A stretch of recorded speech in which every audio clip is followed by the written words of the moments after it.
Welcome to Work It, Live It, Own It, a show that explores how to upgrade your lifestyle through life lessons, real estate, and entrepreneurship. Here's your hostess, Sacola Lehr.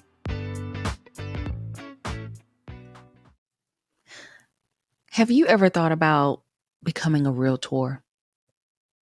You might have seen some of those popular shows on television, and it looks so fun, right? You get to open up doors and show people homes, go on tours, or you may even see how some realtors floss their proceeds from their commission checks. And you may say, hey, that's what I want to do.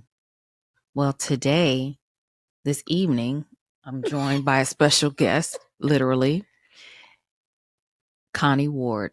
She is my accountability partner. She's been my accountability partner for 3 years. But here's the reason why I wanted to sit down and have a conversation with her, and why I chose her out of some of the other realtors that I know. And that is because she has been in the real estate industry for almost 25 years. That's phenomenal, guys. Not that many people stay that long in a business, period. A lot of people walk away and leave businesses after 2 to 3 years because they don't make a profit. It's not becoming a viable business. It's become a hobby. But Connie, I wanted to sit down and thank you so much for actually taking the time to come and talk with me about this, because I'm still newer to real estate. I can't even light a candle to how much you have seen or experienced in real estate. So thank you for coming. Well, thank you for having me, Sacola. I'm so excited to be here and to have this conversation with you.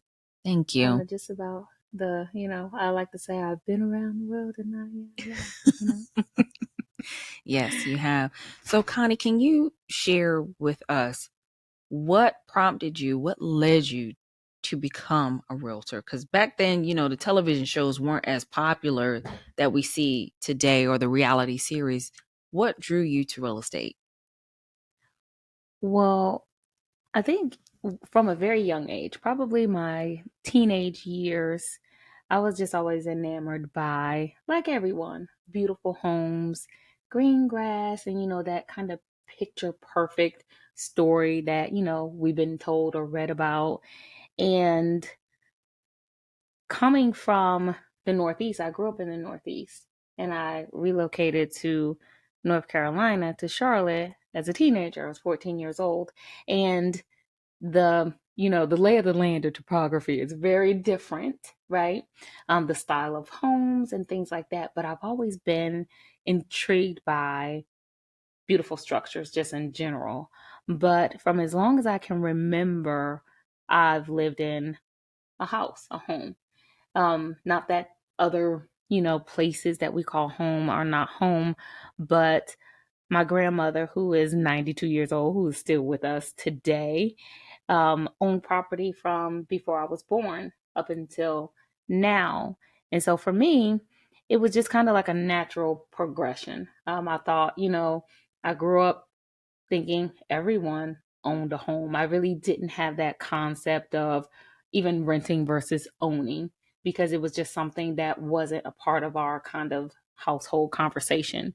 And so as I was getting older and just being, completely in love with homes and houses and looking at houses and touring homes, I felt like once I started to learn and hear that reality wasn't the same for everyone, and that for some people, they truly felt like owning a home was something that they could never ever do in their lifetime. And so I thought, well, wait a minute. My grandmother's owned a home since as far back as I can remember, and she's sold homes and has gotten substantial profit for those homes, and even bought a home cash, from moving from the Northeast, even all those years ago, over 35 years ago, when my grandmother moved to North Carolina. She had sold her home. We had a 3-family home, and they don't really have that style of home. It's not really common in the Southeast, but we lived in a 3-family home. So my whole family lived in one house at one point in time. So we had a full basement. First floor was like a full 2-bedroom. apartment style, but still very big. Second floor, same thing, third floor. And so it was my grandmother, my aunts, my cousins, myself, my brother, and we all lived in this massive house that took up like a block. And so when you think about it, one thing that my grandmother says that just resonates with me all the time, because she's very tech savvy, right? She has an iPhone, she's got an iPad, she's on the internet, she's on Facebook, and I have to watch my P's and Q's because she comments on my posts. So I have to behave. She's like, "Hi, Con," and she uses emojis and all that stuff, and it's cute and funny and all of that. And so one day I said to her, I said, "It's really, I think, commendable and amazing that you're so tech savvy." And she said, "Yeah, from the plantation to the iPhone." Mm, And that just struck me. It resonated that here she was. She's about, I don't know, 5'1", 5'2". So she's a small, but very mighty and bold and outspoken person. But to come from, a child of sharecroppers, grew up on a plantation, cleaned other people's houses as a child, migrated from Alabama to the Northeast to Connecticut at a young age, and that she was able to buy property, build equity, sell property, buy property, and she's done it probably 8 times. mm. It kind of blows my mind when you put that into perspective, especially as a female woman of color, right? So when I got my real estate license, I think I was about 25, and I thought I was going to be this, realtor extraordinaire. I was going to be rich, and I was going to sell all these houses, and I was going to be fancy Because and that's all what a of lot of that. people Because, think, right? Yeah, yeah, yeah. and that it's easy, Hmm. not necessarily easy, but that it was something that was not considered as hard work and taxing, like mentally, emotionally, financially, physically, all of that. It's like, oh, you sell houses, you get this big check, and you go off into paradise. But I always wanted to help people. I wanted people like me, right? Hmm. Um, and look like me. People that seemed to feel like that home ownership was unattainable for them. I thought, I want to help those people get into a home. That was my dream. That was my passion. That all the people that think they can't buy a house, I'm going to show them different. I'm going to prove to everybody that they can do it. And that's kind of how it all started. Interesting. I love the fact that you had a role model. Mm-hmm. Yep. And of course, I do love the fact that she's in her 90s. She knows how to text, use emojis. She's on it. I mean, she had an iPhone before I had an iPhone. I've only had an iPhone for literally probably a year. Well, let's just face it. Your grandmother's a Yeah, she trailblazer, right? is absolutely pioneer, Renaissance Shout out to woman. grandma. Yes. She's a trailblazer. But you looks like you had a wonderful example. Hmm. So once you got into real estate, can you give us a Oh, time frame when that happened, compared to today? When did you actually enter into real estate? 1997. 1997. Yep. Okay. I was What 25, 1997. I got my real estate license, and I that's when the shoe dropped, because all of the fantasy and everything that I thought in my mind that real estate was, I learned very quickly that's not necessarily how it works. And one of the biggest things is that I didn't realize that when you become a real estate professional, right? Become a real estate agent, you get your license and you join the association, you become a realtor, that you essentially opened a complete business. Mhm. I had no idea at that point in time that's what I was doing. And I didn't really understand the significance of it either, that I was a business owner. And it's not really talked about in that light. Even today, I don't think people really position it as you are opening a business. It's, I got my real estate license, I passed the test, Mhm. and I'm going to be a real estate agent, and I joined this firm. You very rarely hear someone say, I started a real estate business or I opened a business. And that's exactly what it is. And I probably didn't really even look at it that way until recently, within the last couple of years. You know, it's funny you mentioned that because when I started in real estate, when I was in real estate school, my real estate instructor, Bruce, stated that you are essentially running a real estate business. Mm-hmm. You're not just out here being an independent contractor. You run a real estate business. The first firm that I joined with right out of real estate school said, you run a real estate business. And I'm appreciative of that because running other businesses before becoming a realtor kind of set me up in an advantage because I Mm-hmm. knew what it took to set yourself up for success. I knew what it took to put systems in place first. So I didn't go out here just trying to find clients, sell Sell homes. homes, right? Yeah. I needed to put systems in place that says, okay, this is how this is going to work best for me as a realtor and how I'm going to work for my clients, how I'm going to show up for my clients. Mm-hmm. And a lot of people just hit the ground running thinking, I've got to make this money, got to make this money. But then they Right. don't set themselves up for success. They don't Right. know.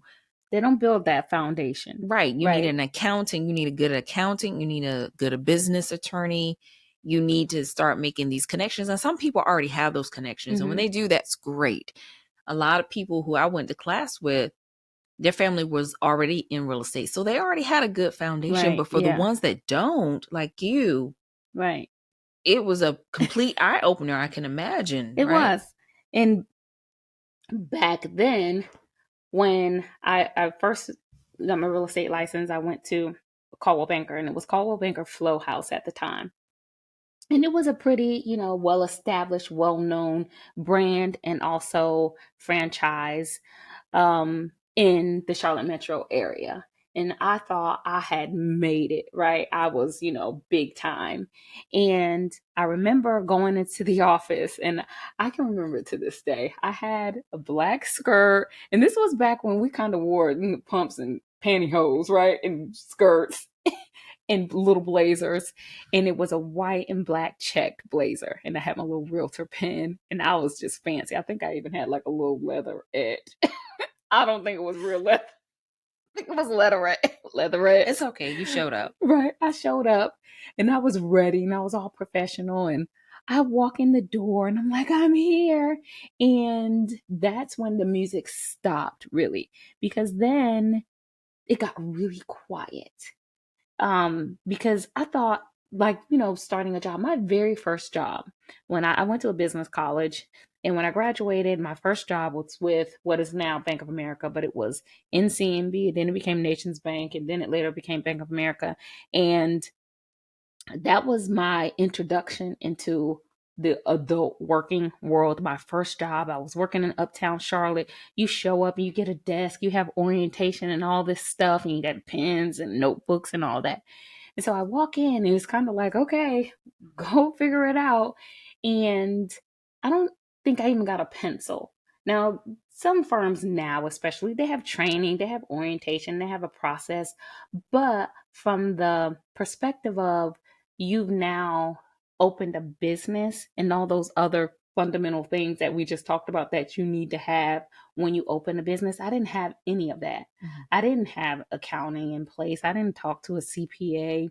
I didn't have my, business expenses and things organized in a way, process what I was going to do as far as a business owner, let alone run a real estate business and actually service clients. And I walk in and I'm kind of like, I'm lost. I don't know what to do, where to go. I have this empty desk. It had a phone, and that was it. Because basically, I opened a business and I need to have my own supplies, right? For the most part. Um, and it was very manual back then too. We didn't have the internet, and technology wasn't what it is today. And so we did a lot of things manually in books, and we had the MLS books that were literally a big giant book that were, I don't know if they were printed quarterly or monthly or something like that, but they came out. And so that's I have how. no idea what you're talking Really? about.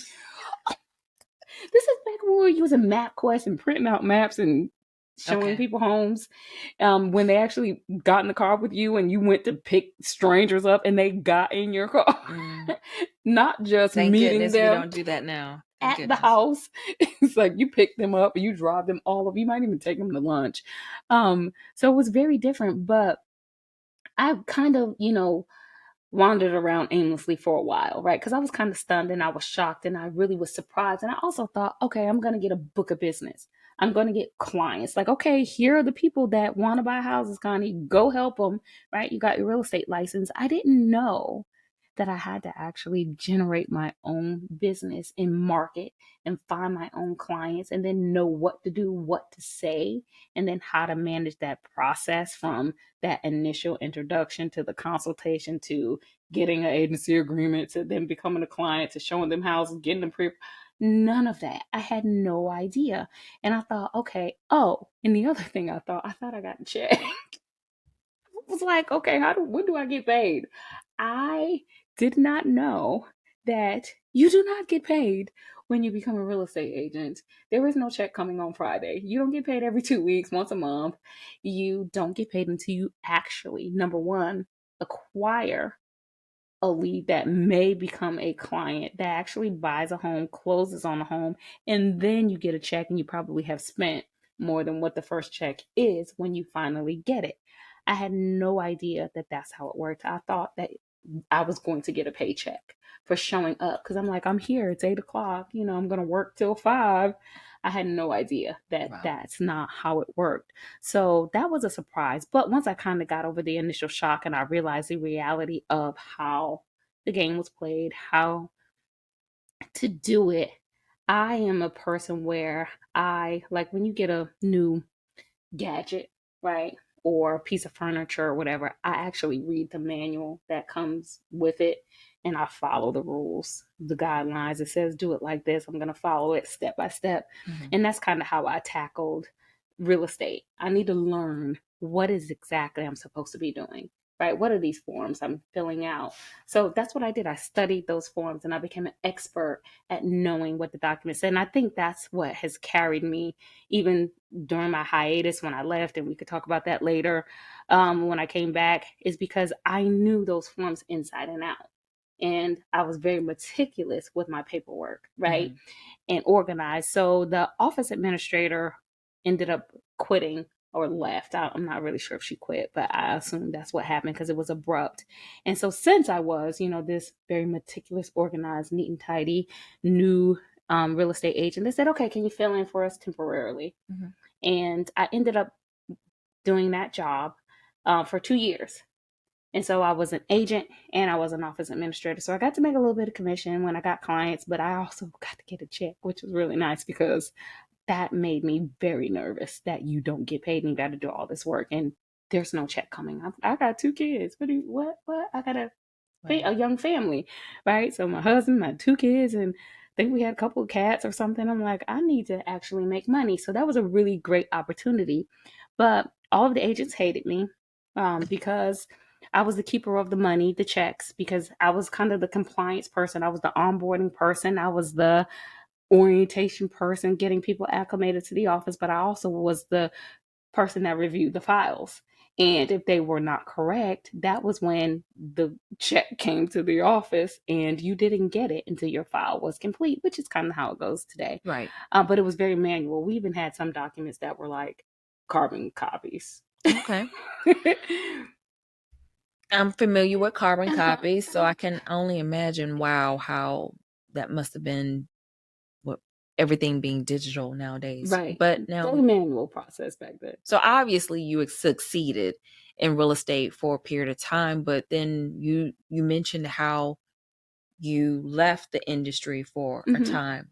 What prompted you to When do I that? went into almost a forced retirement, so to speak. Okay, let's Um, talk about that. so kind of fast forward when after I spent that time being an office administrator, and then I went to a commercial real estate firm, and I worked in commercial real estate. I worked for Coldwell Banker, which was uptown Charlotte, and I was fancy again. I thought I was fancy, and we managed, commercial, Mhm. office, industrial, flex space, and that sort of thing. Okay. And I was the lease administrator, which meant that I got to read very complex leases and extract out all of the important information and tenant relations and blah, blah, blah, and some finance stuff. And I love that job. So I got to learn real estate from being a general brokerage agent for a Mhm. little while, from the um, internal workings from the administrator side, then on the commercial side. And then I met what ended up being my future boss. The accountant in our office, her husband worked for a builder for many, many years, and he and his partner, his friend, they formed their own building company. They started building homes, and I ended up buying one of their homes as my first home. So I was about 29 ish, and was buying my first home. Unfortunately, I was also getting a divorce, so I got divorced, bought a house, and went to sell new homes, 100% commission, all like in the span of the same month. And so long story short, the account manager at the time said, I think you'd be good at selling new homes. But before, I couldn't get a job in new homes because they said you don't have any experience. So anyway, I got that job, and that was my jam. Mm. I fell in love with new home sales. Mm-hmm. Which I kind of consider myself almost like a hybrid, because I work for Tate, Allen Tate, BSI, which was the new homes division of Allen Tate. So we kind of managed more independent builder accounts, very similar to how a general brokerage agent would list new construction. So we still even used a lot of the same documents, forms, the regular standard offer to purchase. We didn't have like builder contract documents. So I was still doing some similar activities as a regular general brokerage agent, but on the new construction side. And this was in the early 2000s, and I was just living my best life, right? I was very successful, doing really well, but I got to service mostly first time home buyers, which was kind of my sweet spot. I was living my passion. I was, you know, successful, it was lucrative, but I was also doing something that really, really, really was rewarding for me. I'm just helping a lot of those people that remember back when I got my license that thought they could never own a home. And I got to be with those people for a long period of time, because a lot of times when you're building new, you're with the buyer for months. It's not like a 30-day, 60-day process. I could be with someone for 6 months. So I'm getting to know them. They're getting to know me, working with their family. And then we kind of know what happened. Fast forward to 2007, 8, 9, the market crashed. Um, and that was when I had to make a change. Market crashed. My world completely fell apart. And it was a devastating time. A lot of devastation. A lot of people pretty much lost everything, their homes, their vehicles, all the money that they had. Some people, people were going to prison and getting in trouble. And Mm-hmm. it was just a lot of loss, devastation, homelessness. And so my world was falling apart. And again, here I am. I'm a homeowner. I have 2 kids. At that time, I had a couple of dogs. I'm the primary income earner, and everything just again went silent. Like the music stopped, and my oldest son was starting his first year of college. And unfortunately, when you go to college, when students are applying for financial aid, they base it on your parents' income tax return from the year before. Well, here I am. I don't have a job because all our builders pretty much collapsed, and most of them went under. I didn't have a job, and I had a kid that was going to college, and he couldn't get financial aid because they were like, "You made too much money." I'm like, "Well, I don't have any now. Like, I have my savings, but I don't have an income." But that didn't matter.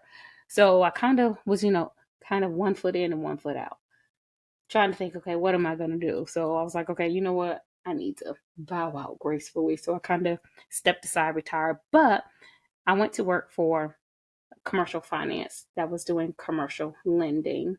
And I did that for a while.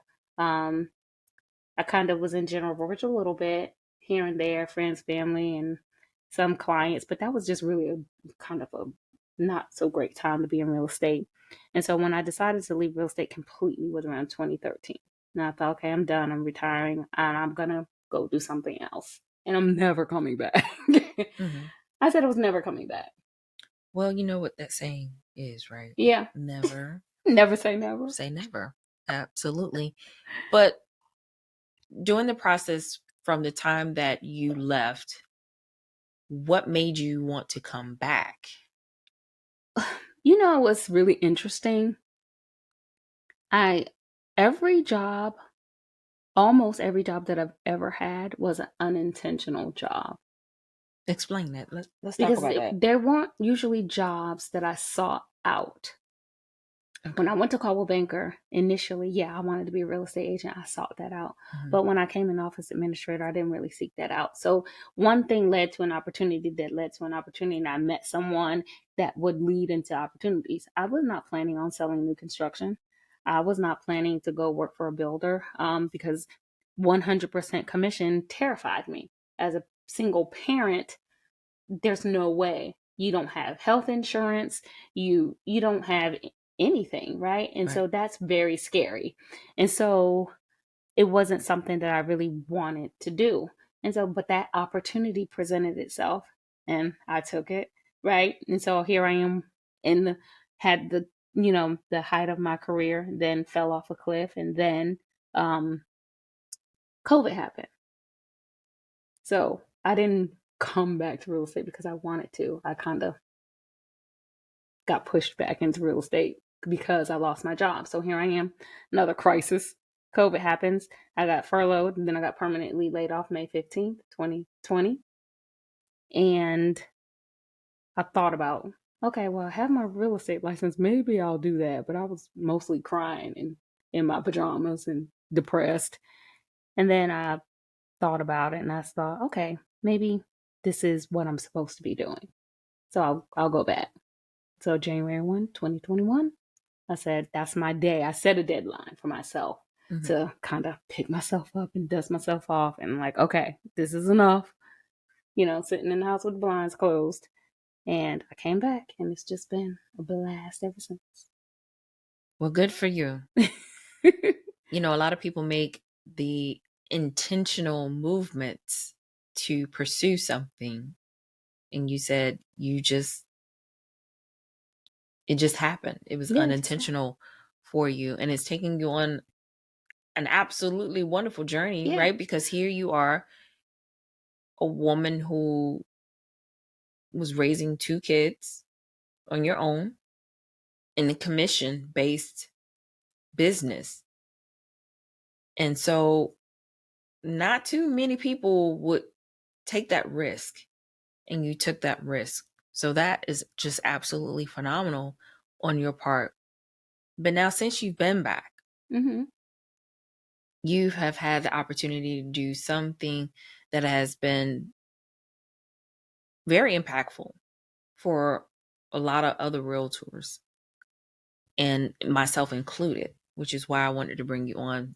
Because, guys, Connie is just one of those people that she is there for you. She will help you. You even came to my very first open house when I got my first listing and was like, okay, we need to market it this way. We need to just, she's never been my official. You are my official mentor. I will say that you are my official Well, mentor thank because, you. I most accept. mentors in real estate, they do get paid. They get paid a percentage for mentoring newer agents. Connie just came in, became my accountability partner. Actually, I think we met, and then I said, I'm looking for an accountability. No, I think you messaged me. I made a comment or about Mhm. something, and I said, I'm looking for an accountability partner.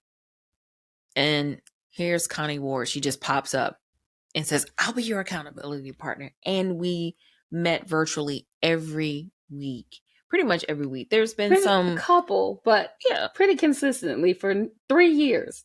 for 3 years, we've been each other's accountability partner. We have cried together. We wept. Boo There hoo. are times we have wept, Ugly we've cried. cried. Yes. And we have rejoiced at the same time. But you have also helped so many other people along the way. I'm not crying today. Okay. Just know that. I'm trying to give her roses, guys, while she's here and present. But the knowledge that she has, she's my go-to. She's one of my main go-tos. I call her, you know, mentor Connie, Big Connie, because you also stepped out on a limb and did something else phenomenal recently. It was in the Hmm. past 6 months, right? November. November. Yeah. So it's been a Yeah. little bit more than About 6 months. 7 months About ish. 7 months. Yeah. You did something bold. Talk about that.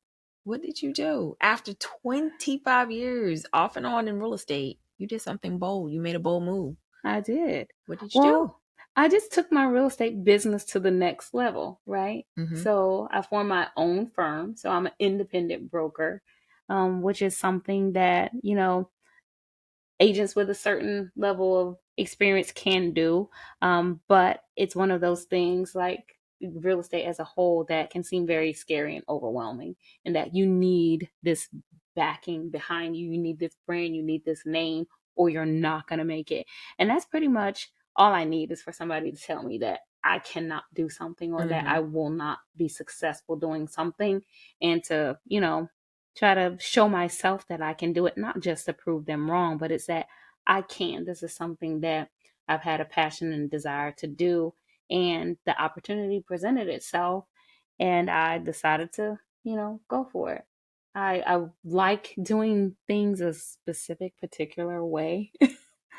And I kind of want to be the Facts. captain of my own ship. I can testify to that. Yes. So Mm-hmm. I think, when you are that way and you're of that mindset, and that's kind of just your personality type and it's in your DNA, you'll never be, I don't think you can really ever truly reach that level of not necessarily just monetary success, but that fulfillment, right? And that liberation that you get from proving to yourself that you can do anything, right? Right. So that's what I wanted to do. And And you so did I it. did it.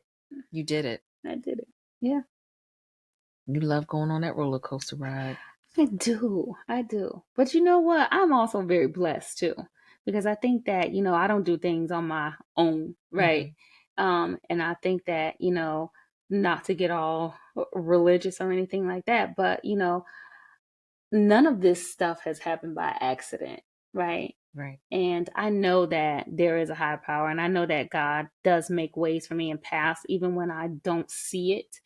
He puts me in a position that presents the opportunity, but it's up to me to actually do the work and take the action, You got to right? give him something to bless, period. Right, exactly. And so I've learned that all of the things that seem like they were traumatic experiences, like when you start from nothing and you build something and it falls apart and you got to Mm-hmm. start over, and it's really devastating. And I like to say now that I've been a part of two of the most historic markets ever in history of, I don't know, real estate. I know there may have been some other crisis, but the crash of 2007, 8, and then what happened through the pandemic with the real estate Mm-hmm. market, and that kind of chaotic, volatile, and the massive, increase in property values and all of that happened is mind blowing to me, that I was in the middle of both of those environments, and that I learned so much. I think that they served a purpose. And now I'm starting to really understand that, not to be cliche, but things really do happen for a reason. Mm-hmm. Everything is for a learning, or to get you to the next place that you're supposed to be, or for you to be there to help whoever it was that you were supposed to help or be a light for in that moment at Mm-hmm. that time. Right. And so I think it's all a blessing. I'm grateful because to be able to wake up every morning, even as hard as real estate is, don't get me wrong, it's hard and it's a lot of work, right? And it's a lot of blood, sweat, and tears. But to be able to be autonomous and have complete control of your whole existence is pretty amazing. Right. And then you actually love it at the same time is pretty special. So, And you get to help mm, people reach that yep, finish line. yep, And you see that growth in just a span of a few months. Sometimes it's 30 days. They go from having an idea or a mm, dream, and then, wow, they're walking in the door. So it is a rewarding process. Or seeing a seller saying, hey, this is our goal. We want to do this. We have other goals. We have dreams that we want to pursue. We need you as that yep, trusted advisor to help us get there. And the thing is that you do it with grace, you do it with integrity. And it's not about the flash, mm-hmm, it's not about the prestige for you. It's about genuinely helping yeah. people. And I think that is why you are incredible. No pun No intended. pun intended. So you've mentored not just myself, but you've mentored other agents that have come Yeah, into the quite a business. few. Right. Do you have any advice, any tips for people who are aspiring or thinking about coming into real estate or who has just begun their journey? You've Hmm. touched on some in our conversation Yeah, already, yeah. but what would you give them? So I think the very kind of fundamental, basic thing that might seem a little, played out is really being yourself. And I think authenticity really, really matters. And it's so important, especially in this day and age of technology and social media and all of the shiny objects and the glitz and the glamour. And I think a lot of us find ourselves chasing that. And I've kind of been guilty of it too. And we've had to rein each other back in and walk, talk each other off the ledge, the proverbial ledges. Is that when you try to be something that you're not because you think you need to be like this person or this Mhm. popular person or this influencer and you're chasing that, I feel like you can never find your rhythm. You don't find your lane. And so that's probably the biggest thing is that when I came back to real estate, I had decided that no matter what, I was going to be Connie, right? And all the things that are part of who I am as a person and the things that I love and care about. Like I jokingly say that I love animals, old people, right? And um I do care about people and our food, right? I like to feed I people. thought you was I about to like to say cook. cake. Yeah, sorry. Mhm. Animals, old people, and food. Um, and not old people as in like that's in the negative way, but I just love our seniors, right? And I love children.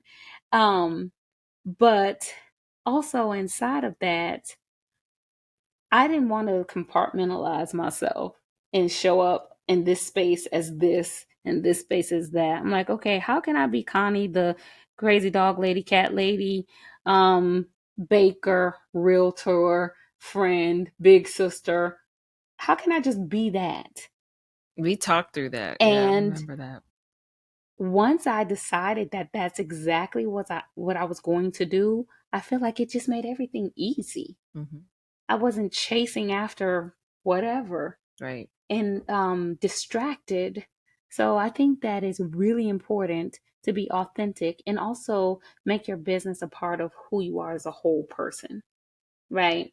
So like in mentees that I've had, for example, one person, they really love plants, right? There's one person, they were former military, right? And they also had a big long beard. I was like, that's who you are. Hmm. That's your business. That's your brand. Make that, package it up. Right. Right. Right? So I think that having an identity, knowing your mission and your vision, what is your objective, right? That you're trying to do.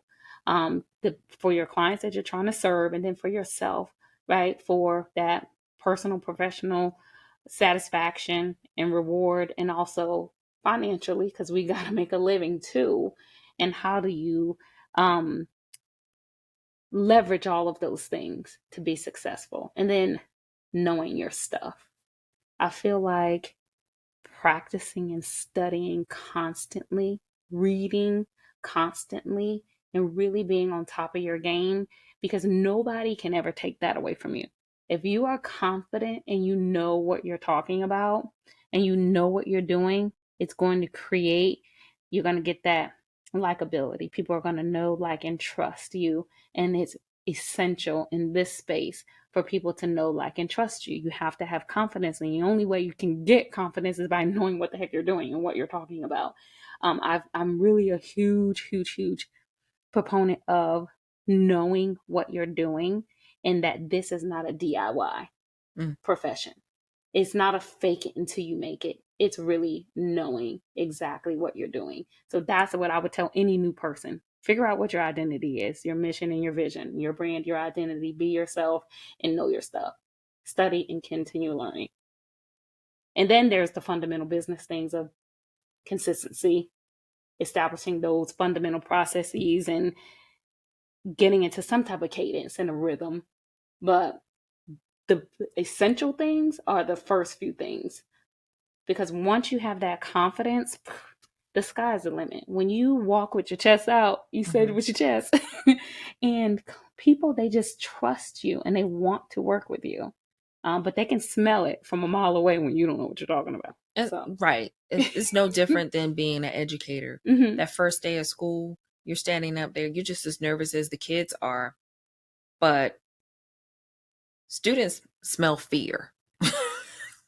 They can, they know from the first 45 minutes, hour, 20 minutes, whatever they have with you, the first day with you, they can tell that, okay, this is one we're going to try because she's a pushover. They're a pushover.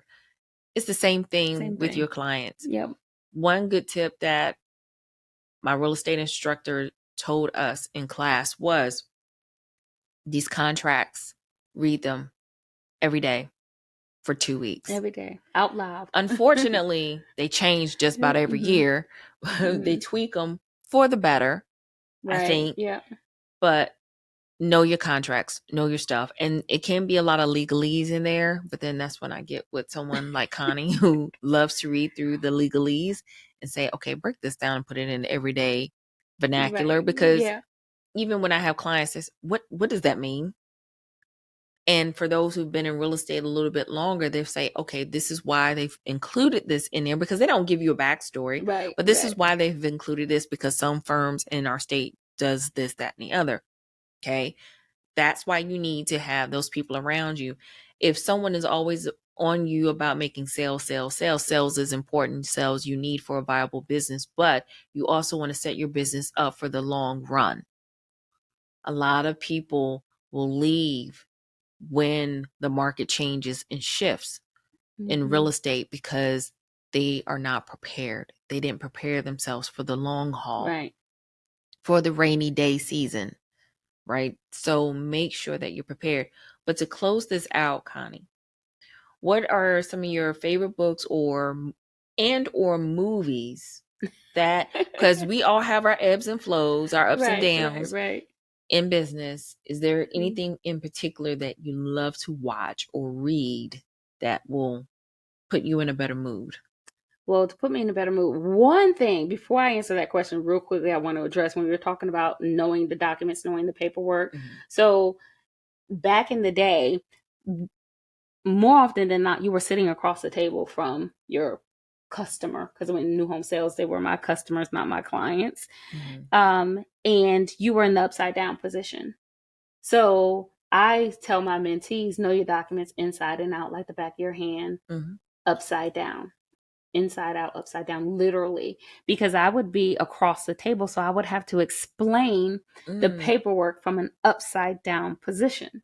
So when you're reading from an upside down position, if you do not know every line in that document, it's very difficult. And you're constantly turning it. Okay, wait, and you got to read it, turn it back. You're doing this. But I could just literally go, okay, this page, flip it, this page, flip it, because I knew it literally upside down, inside out, those documents. So that's the level of understanding that we need to have for these documents. So I just wanted to put that out there. Okay. Good to know. But so I love reading. And I have a library of old books. Like I read all kind of the staples, the older books, The Millionaire Next Door, and oh my goodness, I don't know why I can't think of it. The man, what is it? Why can't I think of the name of the book? Sorry, if you wouldn't have asked me, I would have known. But The Power of Nice. I love reading industry related material, keeping up obviously with mortgage related information. So I do comb for that type of information. But as far as like lifting my spirits, I'm not a real big TV watcher. I don't watch TV pretty much at all. But I do like to listen to podcasts, right? I like to listen to podcasts. I like to watch YouTube videos. I watch a lot of YouTube videos. Like Ricky Carruth is one of my favorites right now. I like to listen to his videos. And there's some mortgage professionals like Win the House You Love. I like to listen to other industry professionals who are sharing one, their expertise, their insight, their wisdom about things, people that I know, like, and trust, that I like to follow, that aren't sales pitchy trying to sell you something or upsell, because you got so many gurus that have like the next best thing, and they Mm-hmm. have this program, sign up for this, and they have the teaser, and then there's the upsell. So, and a lot of times we spend chasing these shiny objects. So I try to stop chasing the shiny objects and find the people that resonate with me, Mm-hmm. that I know, like, and trust, and that I feel like when I'm watching their content or consuming their content, I can rely on the information that they're sharing, that they're vetted. I know what they know what they're talking about, and I can also substantiate that by looking it up myself. So I do a lot of research, right? Looking at just industry information, the pages that I follow that are more real estate specific, articles and journals and things like that, websites that I follow. So that's for me, since I'm an empty nester now, and I have just my pets and myself for the most part in my business. I work most of the time. So that's my work, is my hobby. But I don't look at it as, oh, you work too long, you work too hard, you need to take a break. But it's kind of what I do to fill up that space where other people might have their favorite TV series that they watch. Mm-hmm. But for me, learning how to build a website funnel, like, that's the last book that I read actually, was ClickFunnels. How to build the website funnel is something that I really like. I enjoy learning new technology. Okay. So that's one of the things that I do in kind of my spare time. Is everything pretty much that I do, I kind of do it myself. Like, Okay. as far as building my own websites and my own CRM systems and the back end stuff behind it. So I'm usually learning tech stuff. It's kind of what I'm into right now, is a lot of tech stuff. Hey, look, if that's what lifts your spirits, I'm not here to judge you. Who am I to judge you? That's my jam. I just That's what you like. That's what you like. Okay. All right. So, what is the best way they can get in contact with you? Because if you are in the Charlotte metro area, or just in real estate, thinking about becoming a realtor, or you're just starting out, I think you are also now a mentor with the NAR, the National Association of well, Realtors, right? Well, they have a mentor program called Spire. And so I have three mentees through the NAR Spire program. So, which I really enjoy being a mentor. So it's one of the things that is not something that I do because there's no compensation a lot of times. But it's just one of those things that, one, it keeps me fresh, because I also want to make sure that I'm always giving out accurate, current, updated information. So, when I'm relaying things to other people, I want to make sure it's actually correct. Okay. So what we're going to do is we're going to leave Connie's information down in the show notes. And so if you have any questions for her, as far, especially if you're near the Charlotte metro area, Mm-hmm. North Carolina, reach out to Connie. We're going to put all her information in the show notes. And thank you again, Connie. We're almost out of time, but I wanted to just thank you for coming on. You have been I'm not finna tear up on this show. It's my show. I can tear up if I Right. want to, Don't do it. but I'm gonna hold it in. I'm gonna hold it in. But thank you for everything that you've done for me, because it's been immeasurable. I'm not even gonna lie. If it wasn't for people like Connie who've come into my life, would I probably still be in real estate? Probably not. Let's just be honest. I wouldn't be. So thank Well, you. I Thank you very appreciate much. you. Thanks for having me on your amazing show. All right. And guys, if you want to hear more real estate tips, the ins and outs of the real estate business, because again, it's always great to reach out to people who are already in the industry to figure out the best path for you and how to navigate yourself and set yourself apart as a realtor. Don't hesitate to reach out. You can always email me at info@workitliveitownit.com. And again, I'm going to put Connie's information down in the show notes. Don't forget to work it, live it, own it in your everyday lives. Take care. That's all Bye, for now. guys. Bye.